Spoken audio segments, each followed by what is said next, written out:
श्री शिवाय नमस्तुभयम। दोस्तों, आप सभी लोग जानते हैं कि 4 नवंबर 2024 यानी सोमवार को पड़ रही है कार्तिक महीने के बाह्य तृतीया तिथि। और दोस्तों, यह वह तृतीया तिथि है जो कार्तिक महीने में पड़ने वाली सबसे बड़ी तिथि है, क्योंकि यह सोमवार के दिन पड़ रही है और इसका बहुत ही बड़ा और विशेष महत्व होता है।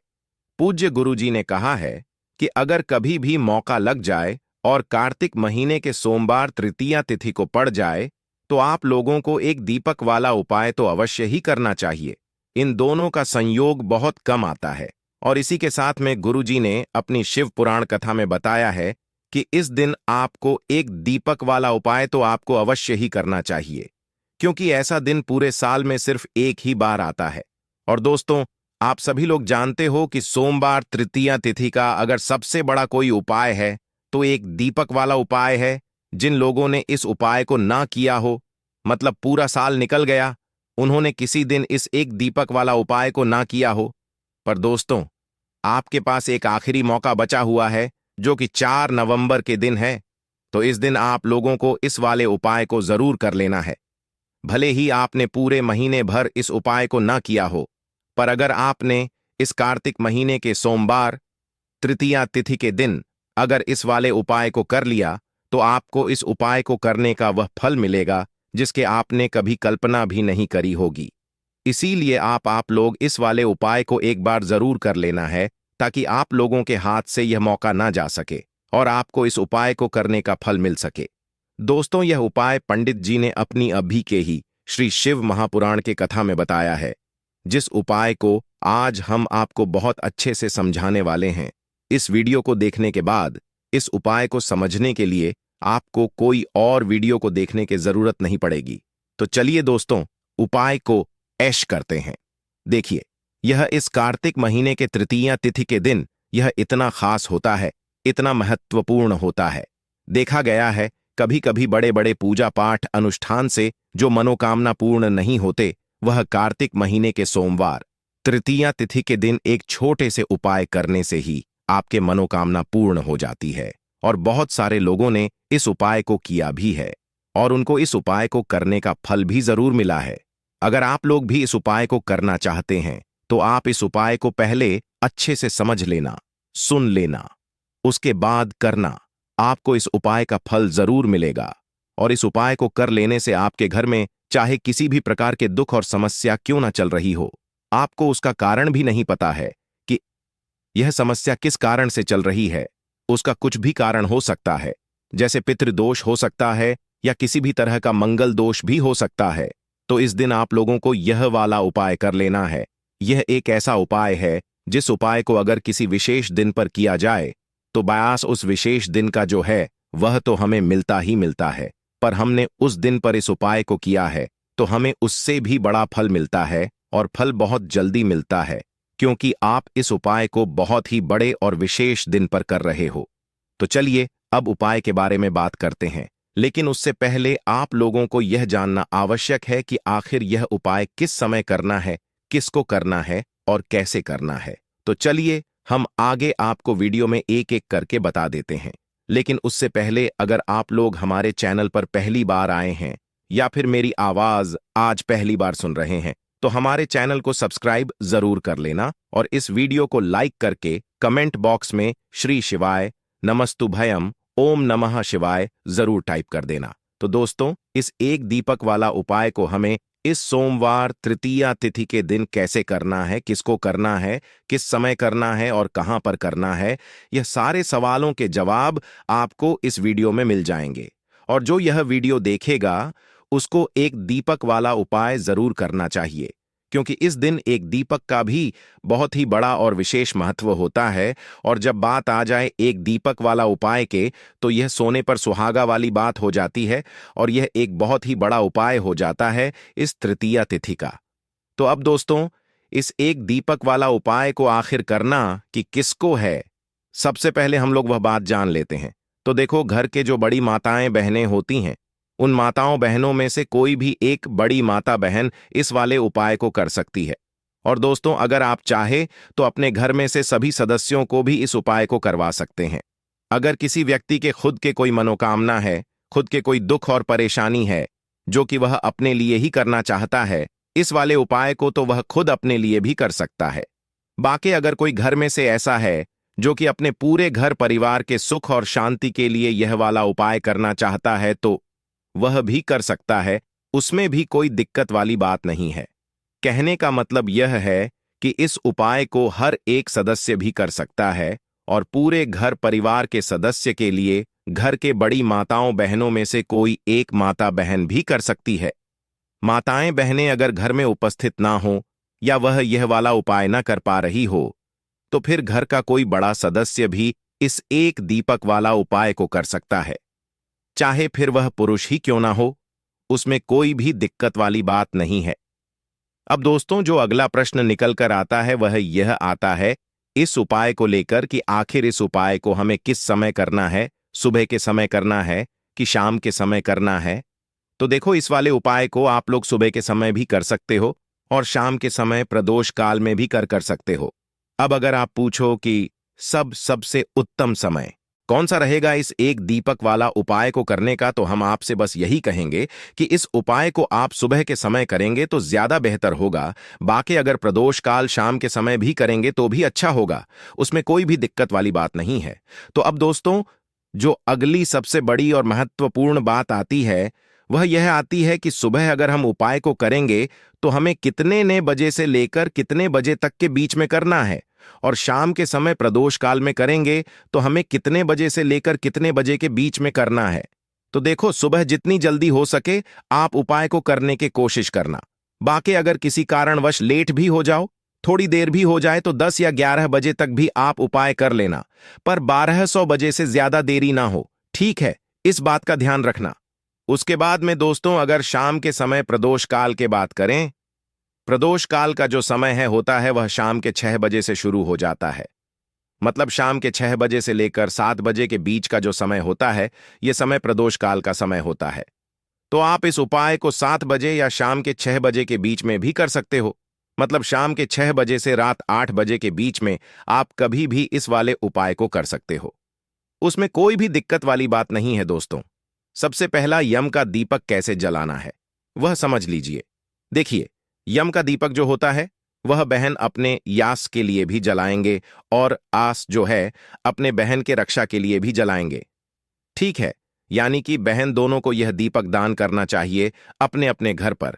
अगर आप बहन शामिल में रहते हैं, बहन एक ही जगह रहते हैं, तो आपको दोनों के बीच में एक ही दीपक जलाना है, अलग अलग दीपक नहीं जलाना है। विशेष इस बात का ध्यान रखना। देखो, यम का दीपक जो होता है वह रक्षा करता है, यानी कि किसी भी प्रकार से अकाल मृत्यु के, अगर किसी प्रकार से दर्दनाक जो मृत्यु होती है उसके भय से बचाता है और उसी से बचाता है। तो विशेषकर बहन अपने पाई को इस प्रकार से आके रक्षा के लिए दीपक का प्रचलित करते हैं और आज जो है अपनी बहन के लिए इस प्रकार का दीपक का दान आज करते हैं। देखो, कार्तिक के पवित्र महीने में विशेष दीपदान का महत्व होता है। धनतेरस पर अलग विधि थी यम के दीपक का दान करने के लिए, क्योंकि वह पूरे परिवार के निमित्त था। लेकिन यह जो आन दूर का जो दीपक का दान होता है वह बहनों के लिए होता है, भाइयों के लिए होता है। तो देखो, बहन अपने घर में करेंगे और यह दीपक भी रात्रि में किया जाता है। दीपदान का जो दान है, इस दीपक के लिए भी आप आटे का या माटी का दीपक ले सकते हैं। आटे का दीपक ले रहे हैं तो बिना नमक का आटा मरना, 4 बाती उसके अंदर लगाना, लंबी बाती लगाना, और इस दीपक के अंदर केवल और केवल सरसों का तेल ही आपको भरना है। साथ में लेना है काले तेल। काले तेल भी दीपक के अंदर आपको डालना है और यह चौमुखी दीपक आपको प्रज्वलित करना है। और अपने घर के बाहर, यानी कि जैसे ही घर से बाहर निकलोगे तो आपका उल्टा साइड और घर के अंदर घुसो गए तो आपका सीधा साइड, वहां पर आपको चौमुखी दीपक का या दीपदान करना है यम के नाम का। और यह यम का नाम का दीपक जो आप दीपदान करोगे तो आपका जो भाव होना चाहिए वह होना चाहिए दक्षिण दिशा के तरफ कि यह मैं यमराज के लिए यम का दीपदान कर रहा हूं। मेरे आ बहन के रक्षा हो या मेरे आके रक्षा हो, मेरी बहन के रक्षा हो, ऐसा मन में भाव लाकर के यह यम का दीपदान किया जाता है। तो यह आज बहुत ही शुभ होता है। यम का दीपदान करना जरूर। आप अपने भाइयों के रक्षा के लिए, अपनी बहनों के रक्षा के लिए यह यम का दीपदान जरूर करें। और इस प्रकार से यह दीपक होता है, दीपक जल करके शांत हो जाएगा। तो अगले दिन इस दीपक को किसी भी खास स्थान पर आप रख करके आ सकते हैं। ध्यान रखना, इस दीपक को वापस से आप इस्तेमाल नहीं कर सकते। अब हम बात कर लेते हैं दूसरे उपाय के, जो कि बुद्धि ज्ञान विवेक के लिए है, व्यापार के वृद्धि के लिए है, जो कि आपको इलायची से करना है। बच्चे कोई हैं जो एंट्रेंस एग्जाम देने वाले हैं, तो उनको यह उपाय करना चाहिए। जो बच्चे परीक्षा देने वाले हैं उनको यह उपाय करना चाहिए। जो भी व्यक्ति, जो भी बच्चे जो हैं, कोई सी भी एग्जाम को क्लियर करने का सोच रहे हैं, किसी भी चीज में उनका सिलेक्शन हो जाए ऐसा वह सोच रहे हैं, तो उन बच्चों को विशेषकर यह उपाय करना चाहिए।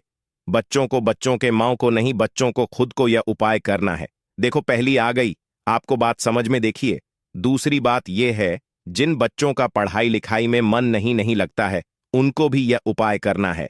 आ गई आपको बात समझ में। अब देखो, जो व्यापारी हैं, जिनका व्यापार ढंग से बिल्कुल भी नहीं चलता है, असफलता बहुत ज्यादा आती है, उनके जीवन में उतार चढ़ाव बहुत ज्यादा आते हैं, व्यापार अच्छा चलता है, एकदम से डाउन हो जाता है, कुछ ऐसी परेशानियां हैं, तो बुध ग्रह को मजबूत करना बहुत जरूरी है। विशेषकर आपके व्यापार के लिए तो आपको यह उपाय करना चाहिए। ठीक आ गई आपको बात समझ में। अगर आपके नौकरी है, नौकरी ढंग से नहीं चल रही है, तो भी आप यह उपाय करेंगे। देखो, यह उपाय बहुत ध्यान से समझना, क्योंकि थोड़ा सा अलग है। दीपदान वाला उपाय तो हम दूसरे में बता देंगे आपको किस प्रकार से दीपदान करना है। दोनों में से जो उपाय आपको लगता है आप कर सकते हैं। देखो, इसके लिए आपको 5 बेलपत्र लेना पड़ेंगे। ठीक है, 5 बेलपत्र, ध्यान रखना, खंडित नहीं होने चाहिए, कहीं से भी कटे फटे नहीं होने चाहिए। 5 बेलपत्र ले लिए। साथ में आपको लेना है लाल चंदन का पाउडर और पीला चंदन का पाउडर, दोनों आपको लेना है। और दोनों पाउडर में थोड़ा थोड़ा जल आपको मिला देना है। देखो, लाल चंदन, पीला चंदन बाजार में आसानी से मिलता है, वहां से आप लेकर के आ सकते हैं। नहीं तो आप घिस करके भी आप उसका उपयोग कर सकते हैं। अब देखो, ये तीनों सामग्री लेकर के आपको जाना है भगवान शिव के मंदिर में। देखो, सुबह से लेकर के रात्रि तक जब आपके छा हो, तब आप यह उपाय कर सकते हैं। आपको क्या करना है, क्रिया बिल्कुल ध्यान से समझना। आपको आपके सीधे हाथ के चीठी उंगली के पास वाली जो उंगली है, जिसे अनामिका उंगली कहते हैं, अनामिका उंगली में लाल चंदन लगाना है। ठीक है, और जो पार्वती माता और भगवान शिव जिससे जुड़े हुए रहते हैं, जिसे हम कटी भाग कहते हैं, कटी भाग में आपको 7 बिंदी आपको लाल चंदन के लगानी है। देखो, एक बिंदी लगाना, फिर वापस से लाल चंदन लेना, फिर दूसरी बिंदी लगाना। इस प्रकार से पूरी गोलाई में एक एक बिंदी लगा करके आपको 7 बिंदी पूरी लगा देनी है। आ गई आपको बात समझ में। 7 बिंदी आपने लाल चंदन के लगाई और पीले चंदन के आपको 5 बिंदी लगानी है। लेकिन कहां पर लगानी है समझना ना, वो माता अशोक सुंदरी वाले स्थान पर आपको लगा देनी है, एक ही जगह। 5 मत लगा देना, अलग अलग लगाना। एक धोती 5, इससे थोड़ी सी लंबी लगाना, छोटी छोटी भले लगाओ। तो इस प्रकार से आप 5 बिंदी वहां पर माता अशोक सुंदरी वाले स्थान पर आपको लगा देना है। ठीक है, अब यहां पर हमारे पास है 5 बेलपत्र। अब यह बेलपत्र एकाएक करते हुए आपको अर्पित करना है भगवान शिव के ऊपर। श्री शिवाय नमस्तु भयम का जाप करते हुए। अब देखो कैसे अर्पित करोगे। जो पत्ती वाला हिस्सा होगा वह नीचे के साइड होना चाहिए, उस प्रकार से आप अर्पित करोगे। और जो पांचों डंडी है, पांचों बेलपत्र के जो 5 डंडी है ना, पांचों डंडी अलग अलग दिशा में होनी चाहिए। ठीक है, बिल्कुल फूल जैसा बन जाएगा। देखो, वीडियो के अंदर बताने का प्रयास कर रहा हूं, इस प्रकार से बन जाएगा। और इस प्रकार से उपाय करना और अंत में बुद्धि ज्ञान विवेक के प्राप्ति हो, ऐसे आपको कामना करना है। व्यापार अच्छे से चले, ऐसे आपको कामना करना है। नौकरी अच्छे से चले, ऐसे आपको कामना करना है। जो भी आपके कामना है वह महादेव से बोले। एंट्रेंस एग्जाम देने जा रहे हैं, एंट्रेंस एग्जाम आने वाली है। एंट्रेंस एग्जाम के लिए जिसके लिए भी आप तैयारी कर रहे हैं उसका स्मरण करें, और इस चीज में मैं सफल हो जाऊं, ऐसी आपको कामना करना है। और यह सुंदर सा दूसरे उपाय आपको करना है। देखो, यह उपाय जरूर करना, बहुत ही प्रभावशाली उपाय है। अब हम बात करते हैं तीसरा उपाय के। देखिए, कार्तिक का पवित्र महीना, और दीपदान तो आपको करना ही चाहिए। रोज अलग अलग प्रकार के दीपदान कर रहे हैं, ताकि दीपदान का अलग अलग प्रकार का प्रभाव हमारे जीवन में पड़ता है। तो देखो, आज का दीपक किस लिए होता है?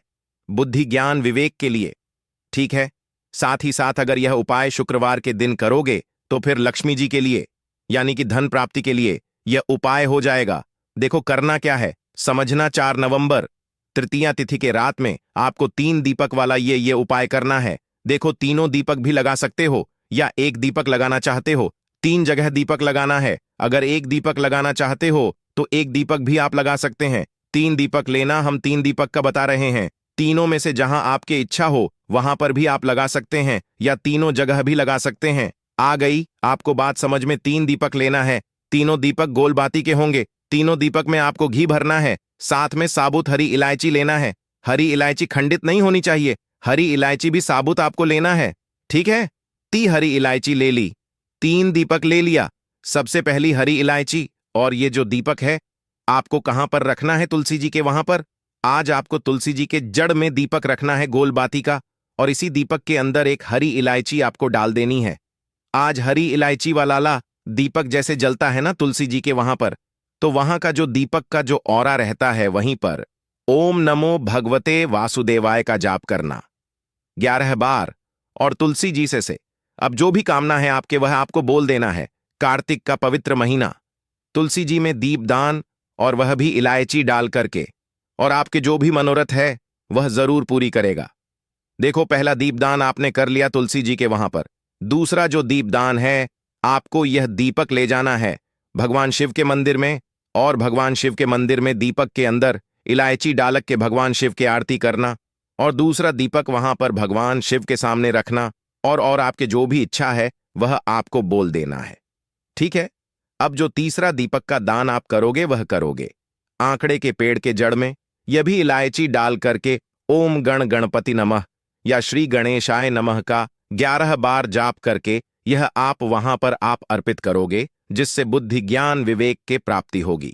यह तीनों दीपक सूर्यास्त के बाद आपको लगाना है। ध्यान रखना, सूर्यास्त के बाद ही दीपकों का दान होता है। देखो, तीनों जगह हमने आपको बता दी है। तीनों जगह में से जहां कहीं भी आप जा सको, शिव मंदिर में जा सको, या आंकड़े के पेड़ के वहां पर जा सको, या तुलसी जी के वहां पर आप रोज दीपक लगाते ही होंगे, तो आज इस प्रकार से यह दीपक लगाना। देखो, भले एक दीपक का दान करना, लेकिन इस प्रकार से ही आपको दीपक का दान करना है। तो दोस्तों, ये थे पूज्य गुरुजी द्वारा बताए गए कुछ बहुत ही खास उपाय। अगर आपको जानकारी लगी हो तो वीडियो लाइक करिएगा। मिलते हैं फिर एक नए वीडियो के साथ।